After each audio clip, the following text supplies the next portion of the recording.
Hi, this is Cate Stillman with yogahealer.com, and I want to talk in a most simple way about the six tastes. So, the six tastes of Ayurveda can be easily categorized into what tastes are reducing, what tastes are building to the tissue of the body, like get bigger, get smaller, which tastes warm the body, which tastes cool the body.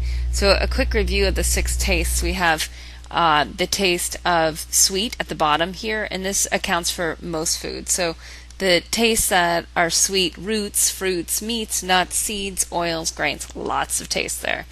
The next most taste that's probably most dominant in our diet would be salty, from added salt; sour, from sour foods or fermented foods; spices are the pungent taste; bitter taste is dark leafy greens or bitter herbs, bitter fruits; and astringent is raw vegetables, legumes, and turmeric, or bitter spices. So there we have just a brief overview of the six tastes: sweet, sour, salty, pungent, bitter, and astringent. Now, to understand how the tastes work in our body, most fundamentally, what I want to look at next is how these two triangles, you have the pink triangle and you have the green triangle. Now, the pink triangle is connecting sweet, sour, and salty tastes. Those three tastes are the building tastes of the body. So those three tastes are the tastes that are going to, build the most tissue of the body. So when we eat sweet, sour, and salty tastes, it signals to the body, okay, retain water, retain heaviness or earth element. And those two elements, earth element and water element, are just told to, like, okay, stick close, get heavy, get dense, put weight on. So it's very difficult if we have a diet that's even high in sweet fruit to lose weight for that reason, especially if we have a lot of kapha or heaviness in our constitution. The same reason that kaphas have a very hard time losing weight if there's salt in their diet, because it'll tell the colon, literally, like in the last part of digestion, it'll tell the colon, like, hold on, get heavy, hold on. So simply knowing about this can help us, choose the lighter taste if we want to get light.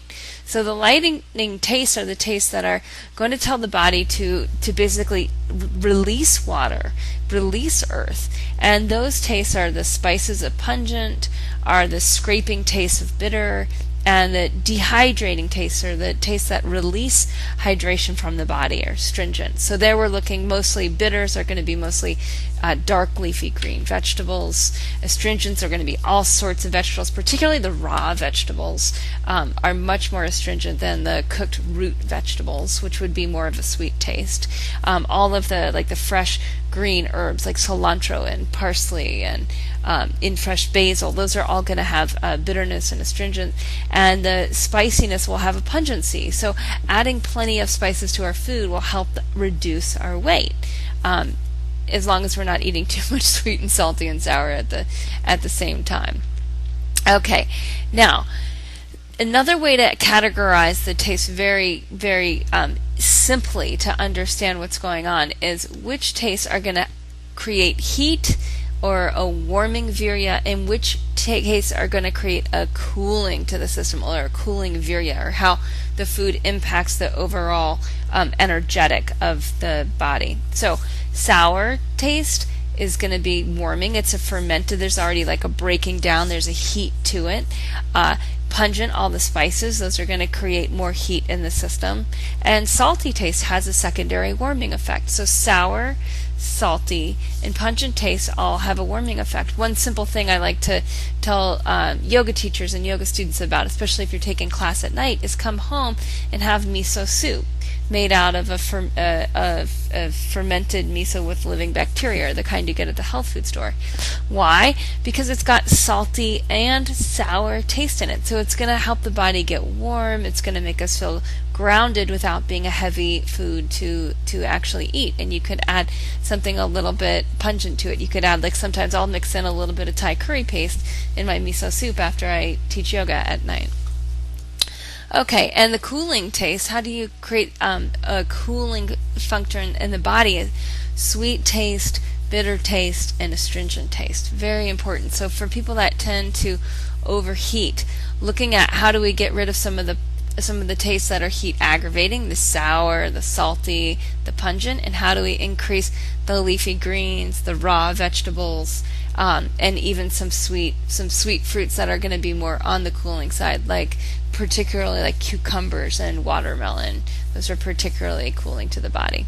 So that's it. I just wanted to give you a very quick overview of when we have the 6 tastes in Ayurveda, how to look really quickly into what is going to warm the body and cool the body, what is going to build the body and reduce the body. Because simply having those pairs of opposites will very much impact how you can understand and make use of the 6 tastes in your life. Okay, so if you want more information on this kind of training, go pick up the free training at yogahealer.com. You'll see this little orange-red box at the bottom, Ayurveda for Yoga Peeps, which is my specialty, is helping people that do yoga understand and make useful the information of Ayurveda. Okay, thank you so much.